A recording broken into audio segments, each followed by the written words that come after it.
Chaque jour, Cécilia Sévry partage avec nous ses trouvailles parmi les innovations qui façonnent notre futur. Bonjour Cécilia. Bonjour Jacqueline. Aujourd'hui, donc, vous allez nous parler d'un nouveau sens du toucher robotique. Oui, et je vous propose même, vous l'avez dit en introduction, carrément de découvrir une nouvelle loi de la physique.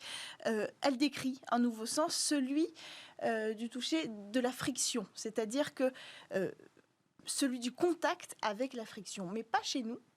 Chez les robots, vous l'avez précisé, parce qu'il est difficile aujourd'hui de réaliser un toucher en robotique qui va être complètement semblable à celui des humains. Technologiquement, on n'est pas encore capable de retranscrire ce que nous, on va ressentir naturellement. Alors, il a fallu inventer un sens, inventer une solution pour ça. Et alors comment ? Alors, des chercheurs de l'université de Caroline du Nord se sont attelés à modéliser ce contact avec un objet. Ils se sont concentrés sur ce qu'on appelle la friction lubrifiée élasto-hydrodynamique ou EHD.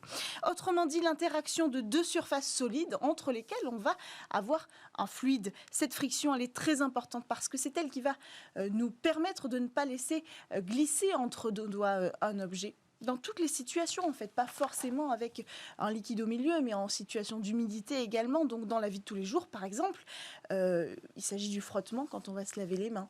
Et puis, demain, ce sera la main d'un robot qui attrape un pot d'huile d'olive ou alors qui va utiliser un scalpel dans le corps d'un être humain pour une opération de télémédecine. Le problème, c'est que tenir compte comme ça de ces frottements hydrodynamiques, c'est extrêmement difficile lors du développement du robot, quand on va lui donner ses capacités, qu'on va écrire en ligne de code ses capacités. Alors, l'équipe a réussi, pour ça, à modéliser ce frottement.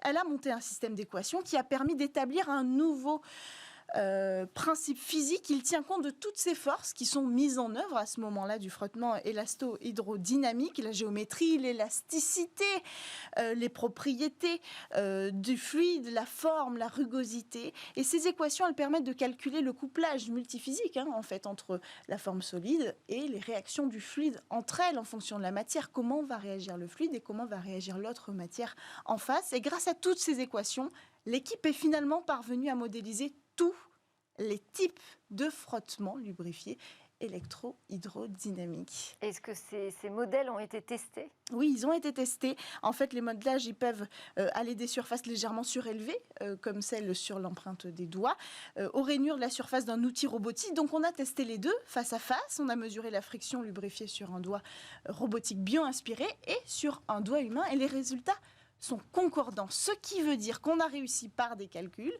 à recréer le comportement qui correspond à un frottement EHD naturel. Et comment faire pour que cette modélisation puisse être matérialisée ?